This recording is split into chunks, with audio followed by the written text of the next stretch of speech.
reporter Gilles Ganzmann, Sud Radio Média. Sud Radio Média, bonjour Gilles. Bonjour Valérie. Vous avez ouvert votre calendrier de l'Avent ? C'est dans mon lancement de mon zapping. C'est pas très original, le 1er décembre, c'est ce qu'on dit. Bonjour Chloé c'est vous qui me le dites. Vous avez ouvert votre calendrier de l'Avent ? Non, pas encore. Non. J'ai peut-être l'acheté tout à l'heure d'ailleurs. Ah oui, il y a plein de gens qui disent ça, voilà, pour avoir un peu de chocolat. Vous avez Dior, mais non, même pas de rien du tout. Ah, vous n'en avez pas de calendrier de l'Avent ? Même pas. Moi, je vous en achèterai si vous voulez. Allez. Vous savez que je suis en vacances dans la semaine. Je pars à Amsterdam. Je vous ramènerai un calendrier de l'Avent. Je crois que vous alliez à Londres. Non, je vais à Amsterdam. Ah bon. C'est bien, on parle de nos vies privées. Notre invitée Chloé Nabédian est là pour parler de ce livre entre science et mystère qui vient tout juste de paraître aux éditions du Rocher. Et puis on parlera de votre arrivée sur T18 du lundi au vendredi à 17h45. Un jour ailleurs, vous allez nous parler de cette transition pour vous, de cette nouvelle aventure et donc de ce livre, parce que évidemment vous faites toujours le lien, la météo, l'environnement, ça a toujours été parmi vos préoccupations, et là c'est vrai que c'est un livre qui nous fait voyager dans des phénomènes mystérieux et inexpliqués, inexpliqués, on donne l'explication, mais en tout cas qui paraissent inexplicables et incroyables. Oui, l'idée c'était vraiment de repartir sur cette base d'émerveillement qu'on a tous dans la nature, parce qu'on parle beaucoup de ce sujet en ce moment, mais de façon plutôt négative. Et là, l'idée, c'était de repartir avec cette part d'enfant, revoir ces merveilles de la nature et ces phénomènes qui paraissent juste extraordinaires, à tel point qu'il y a eu beaucoup aussi de part d'irrationnel, parce qu'on veut toujours avoir une explication, même si on ne l'a pas forcément. Et là, c'était une sorte de cluedo scientifique pour partir sur le terrain avec ces chercheurs et comprendre vraiment ce qui se cache derrière. Aujourd'hui, vous savez que c'est ce lundi que le GIEC se réunit de nouveau pour son nouveau rapport, et qu'ils ont décidé de faire attention à la psychologie et à la façon dont va être fait le rapport par rapport aux contradictions de ce rapport. On a l'impression que on est tous on veut tous être pour l'écologie, mais que dans le concret, on a du mal quand même. Oui, c'est une réalité, c'est qu'aujourd'hui, on a tous conscience de toute façon qu'il se passe quelque chose, puisque ça touche notre quotidien, et malgré tout, on a du mal à se lancer dans l'action, parce qu'on a l'impression que c'est quelque chose qui est beaucoup trop gros, qu'on ne peut pas arriver à attraper le sujet pour pouvoir vraiment agir à notre niveau. Et je pense qu'il y a eu un souci de communication, parce qu'on n'arrêtait pas de parler de protéger notre planète. Or, la planète survivra à tout, et d'ailleurs, je le montre aussi dans certains exemples de mon livre, où c'est de l'adaptation au changement climatique. C'est plutôt les conditions à réunir pour que l'espèce humaine, elle, puisse continuer à survivre sur Terre, surtout. Ça veut dire que pour vous, la nature arrivera à surmonter toutes les modifications, mais c'est l'homme qui ne survivra pas à ces modifications. C'est ça, aujourd'hui on est en train d'enlever des maillons de la chaîne qui sont indispensables à la vie sur Terre. On est vraiment un ensemble, un tout, et donc lorsqu'on touche une part de la biodiversité, qu'elle soit végétale ou animale, en fait ça impacte aussi notre mode de vie sur Terre et les conditions pour que la vie sur Terre soit possible pour l'espèce humaine. Et on le voit, la Terre a déjà vécu énormément de chambardements, elle a vécu des grandes périodes déjà de réchauffement et de refroidissement qui ont été sur de très très longues périodes, mais elle a toujours survécu à tout. En revanche, les espèces à l'intérieur de cette terre ont beaucoup évolué et beaucoup changé. Bon, on va continuer à parler de ce livre et de ses mystères, parce que c'est vrai que la nature est parfois mystérieuse, et il y a des phénomènes absolument incroyables dont on va reparler avec vous dans un instant, Chloé Nabédian, mais on va passer au zapping. Le 10h midi, Sud Radio Média, l'instant zapping. Valérie, pour sa première visite à l'étranger, le pape a choisi la Turquie, puis le Liban. Il est arrivé hier. Alors, je ne sais pas si vous avez suivi, mais ce week-end, BFM a largement couvert l'événement. Mais avant son arrivée, les journalistes sur place de BFM ont constaté la ferveur et l'impatience des Libanais. Depuis plusieurs semaines déjà, la ferveur monte dans les églises de Beyrouth.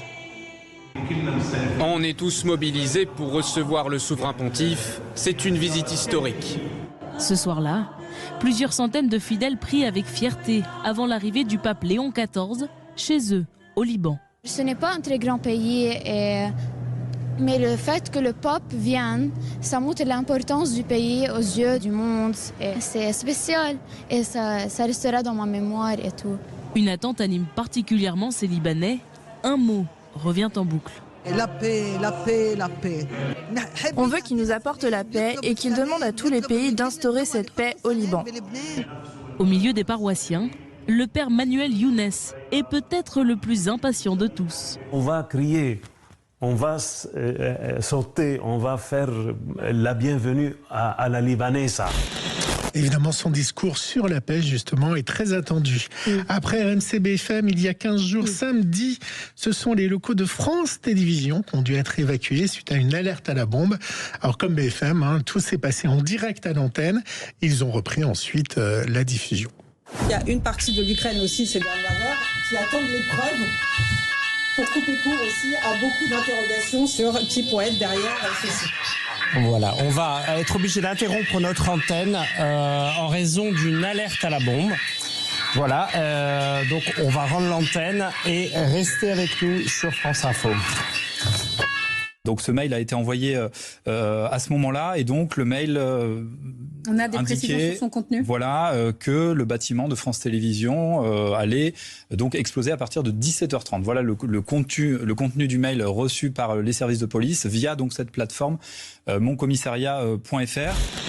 Ouais, ça vous est jamais arrivé? Non, mais j'ose même pas imaginer ce qu'on peut ressentir lorsqu'on est à l'antenne. Tout a été évacué. Oui, j'imagine. Et puis il y a beaucoup de monde dans les locaux de France Télévisions, même le week-end, donc ça a dû être un sacré épreuve. Oui, avec évidemment, ils savaient même pas si le journal de 20h pourrait se tenir, pourrait avoir lieu. Et à la fin, Laurent Delahousse a remercié les équipes qui ont fait ce journal dans des conditions, dans des conditions très très particulières.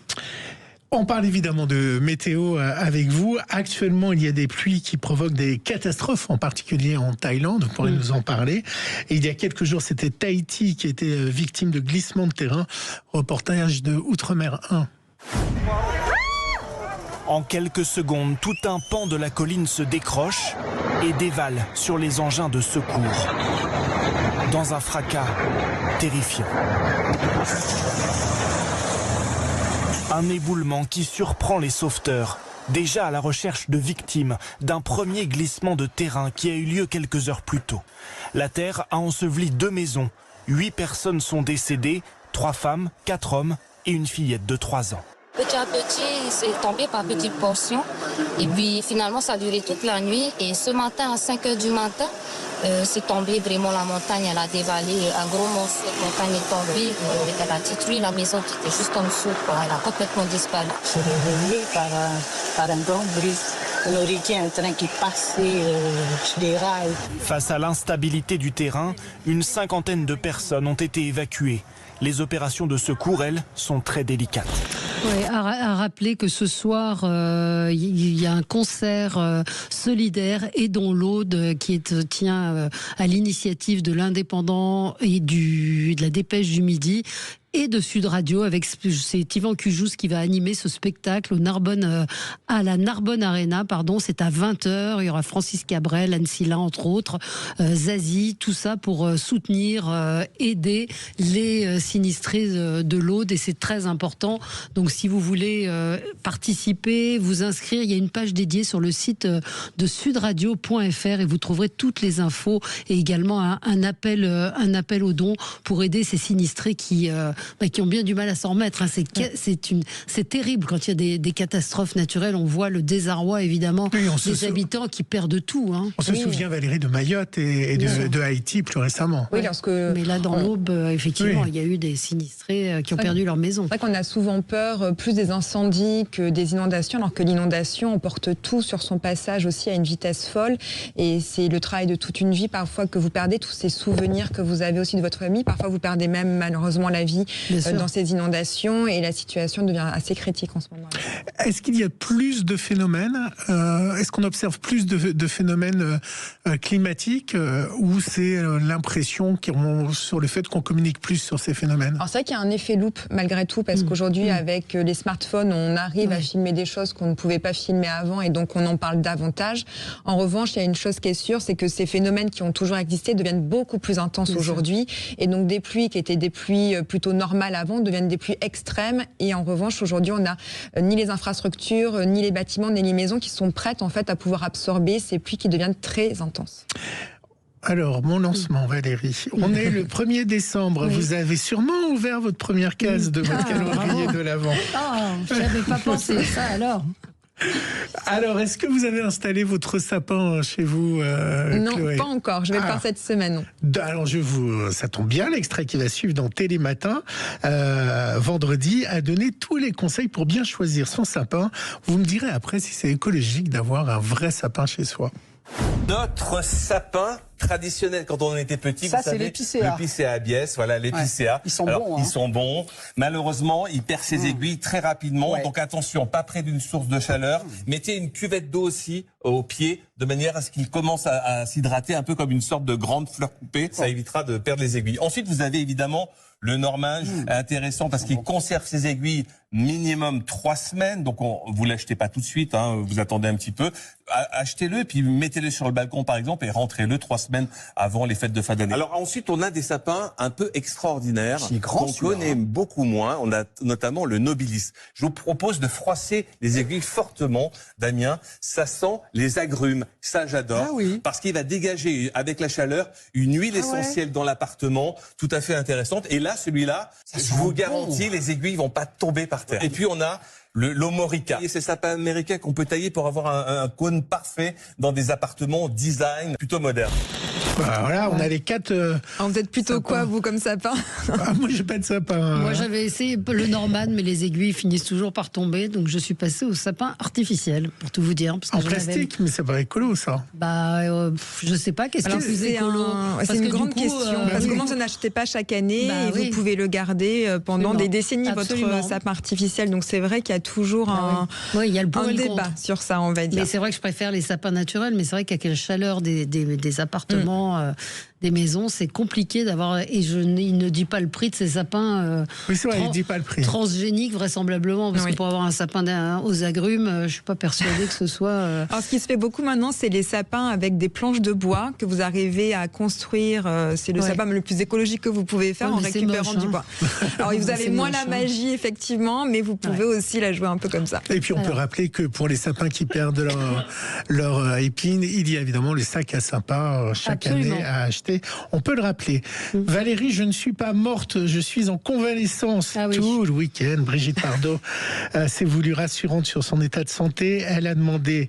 parce qu'il y a eu des rumeurs terribles. Oui, absolument. Qu'on ait eu la délicatesse de respecter son intimité et que tout le monde devrait se calmer. On reconnaît bien la patte de Brigitte Bardot.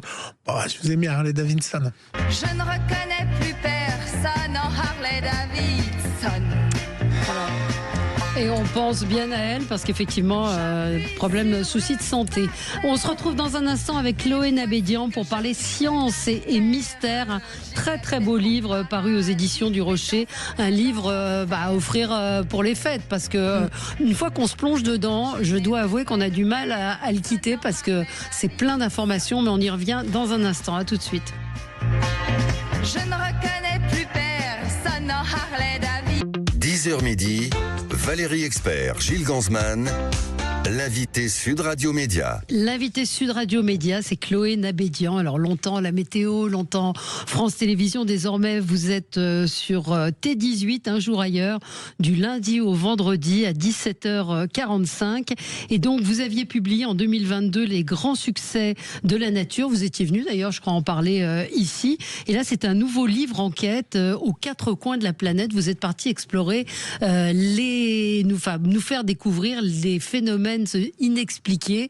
Alors, vous les expliquez évidemment très bien. Quel est celui qui vous a le plus étonné et comment vous les avez sélectionnés? Parce qu'il y en a combien? Il y en a des centaines. Alors, dans le livre, il y en a 9. 9, oui. Mais c'est vrai qu'il y en avait des centaines possibles à aller trouver et à raconter. Et je voulais vraiment qu'il y ait surtout un mystère où il y a eu cette part de légende extrêmement forte et un lien avec les peuples autochtones sur le terrain pour avoir de grands récits et de grandes histoires aussi à raconter. Des histoires qui ont parfois traversé les siècles, qui est bien sûr cette sorte de cluedo scientifique pour essayer de comprendre ce qui se passe et essayer de comprendre aussi toute la démarche des chercheurs autour. Et puis il fallait qu'il y ait la résolution du mystère à la fin. Il y a la cascade de sang. Oui, c'est incroyable. En Antarctique. C'est incroyable.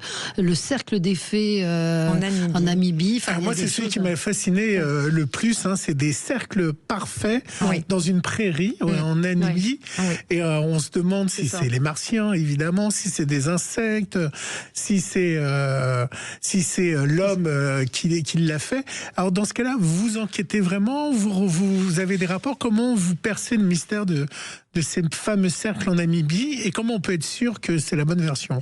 Alors ce que je fais, c'est que déjà je lis et je regarde tout ce qui a été fait sur le sujet, et il y a souvent des chercheurs principaux qui émergent parce que tous les chercheurs ne travaillent pas sur ces thèmes-là en particulier, donc il y en a vraiment qui ressortent plus que d'autres, et après moi je vais les contacter et je discute avec eux. Il y a surtout des heures et des heures d'échanges, beaucoup de visio avec ces chercheurs. Je vais récupérer toutes leurs études scientifiques que j'étudie, que je regarde, et parfois, quand il n'y a pas un consensus scientifique, je mets les deux versions. C'est ce qui se passe pour les cercles de fées. Il n'y a pas de consensus entre le fait que ce soit peut-être les petites termites qui créent ces cercles ou la végétation qui s'auto-organise par rapport, les deux, c'est par rapport au manque d'eau et à la sécheresse présente sur place. Donc je mets les deux versions, et je mets aussi les autres récits qu'il peut y avoir par rapport à d'autres cercles de fées qui peuvent exister par exemple à travers le monde. Mais il y a parfois cette typologie et ce nom cercle de fées qui est spécifique pour une région par rapport à une autre. Donc j'essaie de raconter aussi toutes ces zones grises et toutes ces choses qui sont importantes à noter, parce que tout n'est pas encore sûr à 100% et la science évolue constamment. Et on parlait des cascades de sang tout à l'heure, et c'est vraiment ça. Parfois on a découvert ça il y a à peu près un siècle grâce au commandant Taylor, qui a appelé d'ailleurs son glacier le glacier Taylor. Il a vu sortir donc cette eau complètement rouge, sang qui sortait vraiment sur ce glacier immense, et il a fallu un siècle pour comprendre ce qui se passait, alors qu'on n'était pas très loin de la réponse, mais il a fallu un moment qu'on ait la bonne technologie du côté des États-Unis pour qu'en 5 minutes il ait trouvé ce qui se passe, alors que des chercheurs ont mis des décennies à essayer de le comprendre. Donc parfois ça se joue la science pour le coup et les nouvelles technologies vont permettre aussi de percer certains mystères. Alors certains de ces phénomènes sont liés au changement climatique, et ça vous insistez vraiment sur le lien qu'il y a entre les deux. Oui, parfois la nature nous surprend et elle est extraordinaire et merveilleuse, parce ce qu'elle arrive à créer de fabuleux est en fait une adaptation au changement en cours.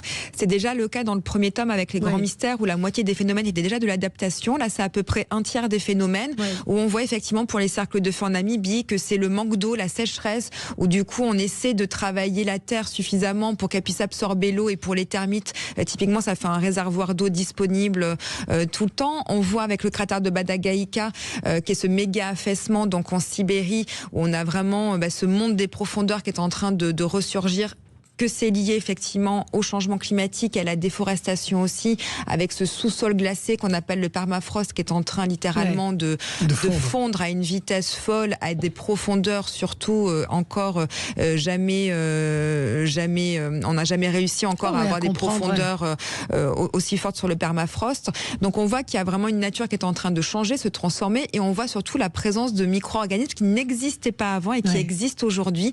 C'est ce qui se passe à Dalol en Éthiopie. C'est vraiment la couverture du livre, c'est ces vasques fluo absolument dingues, avec une eau extrêmement acide, beaucoup trop chaude, beaucoup trop salée. Enfin, on pense que la vie là-bas était impossible, et on a découvert des présences de micro-organismes qui s'appellent les archées, qui sont aussi modernes que l'espèce humaine, mais qui sont en suradaptation. Et donc on pense que plus tard, c'est vraiment la forme de vie qui va survivre quand la Terre sera inhabitable. Comment vous expliquez que les émissions sur l'écologie ne rencontrent pas le succès qu'elles mériteraient? Alors, il y a Sur le front, sur France 5. Ça marche très bien sur le front. Qui marche. Le Monde de Jamie aussi a quand même maintenant orienté tous ces sujets sur l'environnement, et ça fonctionne.